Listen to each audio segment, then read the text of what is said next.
2 weeks ago, ChatGPT had an issue where if you shared a chat and you had to tick a little box, but it allowed that chat to be indexed on Google. And I think a lot of people didn't realize exactly what it meant. And it meant that you could type in the site operator. Let me check if I can do it now. So I could type in site:/ChatGPT. Let's see if it works now. Oh, still works. Interesting. So if you use the operator site:/chatgpt.com inside of Google, that allows you to search for certain words or certain phrases within just one website, so ChatGPT. So for example, I've managed to pull up, oh, this might be a custom GPT. It's a custom GPT, that's fine. What happened previously was people's personal chats that they'd shared were being indexed on Google, and you could go in and find them. So I was able a few weeks ago to type in site:/ChatGPT dream and find people discussing their dreams, for example. I did also site:/chatgpt.com rash, and I could find people talking about rashes and stuff like that. Like, it was bad. It was not something that you want out on the internet. So exactly the same thing has just happened with Grok, apparently. So hundreds of thousands of user conversations of Elon Musk's artificial intelligence chatbot Grok have been exposed in search engine results, seemingly without user knowledge. So let's see if we can pull some up. I'm not trying to be grim here, so it's just grok.com. I've never used it on the website. So let's see if we can get some dream interpretation from Grok, or if they've fixed this. Nope, I've got it. Here we go. Let's find out about someone's rash. These are anonymous. Here we go. Medicinal uses of white oak treatment. Okay, here's a good one. Sorry, I feel bad. Reasoning from first principles. Give me all plausible treatments which could help with excessive mucus production in the nasal and upper airways. For example, previously you mentioned near-infrared light and far-infrared light, dupilumab. Give me everything. So this is somebody who suffers from excessive mucus production in their nose. Bless them. This is anonymous. I can't see who it is, but it has been published on Google. So they use Grok Heavy, which is the top thinking model for this, and Grok Heavy thought for nearly 3 minutes about reasoning from first principles on excessive mucus production in nasal and upper airways. Oh, it's a very detailed answer. It's a really detailed answer. Grok Heavy is really good. It's a great model. And then this person goes on to say, what about carbocysteine? You did not mention explicitly. Could that help? And then it goes on, etc. So exactly the same thing has happened. What else can we look for? I don't know, girlfriend. Let's see if somebody's having problems with their girlfriend. Oh, okay. No, that immediately went pornographic. I should have expected that was it is Grok after all. Let's find a dream interpretation. Oh, AI interview questions and insights. Okay, these aren't too bad. Mind map analysis. Oh, people are using Grok for quite sensible things, apparently.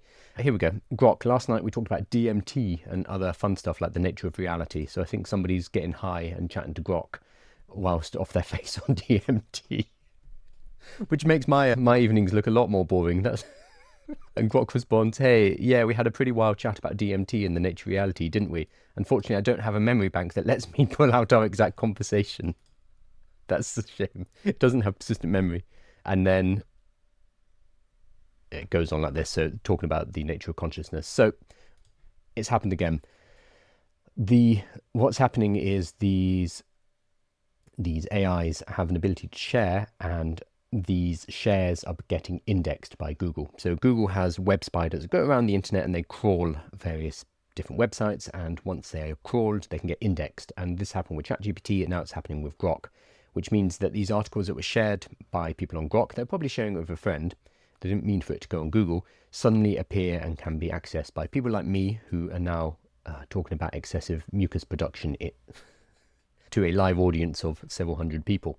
So you can see the problem here. What happened with ChatGPT is, as soon as this became apparent, Google and ChatGPT worked together. It seems to get it shut down. So you would put in the site operand in order to find the exposed chats in ChatGPT, and it would just come back empty. So the fact that it came back empty rather than giving you some results suggests that Google hopped on it. It was like, yep, we got this, we'll sort this out for you. So they managed to put it down very quickly. So there must have been cooperation between ChatGPT and Google. Google could have just let them hang out to dry, but I think they're friendly enough and they realize that this is a bit of an ethical issue, so they shut that down. So it looks like on Thursday, Google has indexed 300,000 Grok conversations. It has led one expert to describe AI chatbots as a privacy disaster in progress. You don't really need to be an expert to come to that conclusion, but sure. Okay, sir. So 370,000 conversations among chat transcripts seen by the BBC were examples of Musk's chatbot being asked to create a secure password, provide meal plans for weight loss, and answer detailed questions about medical conditions. Some index transcripts also showed users' attempts to test the limits of what Grok would say or do. We're all guilty of that. It's a lot of fun. So in one example seen by the BBC, the chatbot provided detailed instruction on how to make a Class A drug in a lab. So, yeah, it is a privacy disaster in progress, according to Professor Luc Rocher, Associate Professor at the Oxford Internet Institute, who told the BBC. Yes, he's right. It's not very profound, but yes, it is a privacy disaster. I agree. So yeah, if you use Grok, your chats may have been leaked if you use the share function. That's obviously going to be a small subset because you still have to actively want to share it with a friend or family member, for example. I don't know why the guy was sharing his excessive mucus production chat, but hey, who knows? Right, I'm going to hop over to questions. Remember that everything can be found on YouTube if you need to hop off the live or if you're listening elsewhere to the longer video. On YouTube, there's going to be shorter versions of each of these sections. You can watch this section that we just covered just by itself. So it's a much easier way to get into the information as well. So make sure you are subscribed. You can probably tell that I've been asked by my business partner to mention the YouTube a lot more.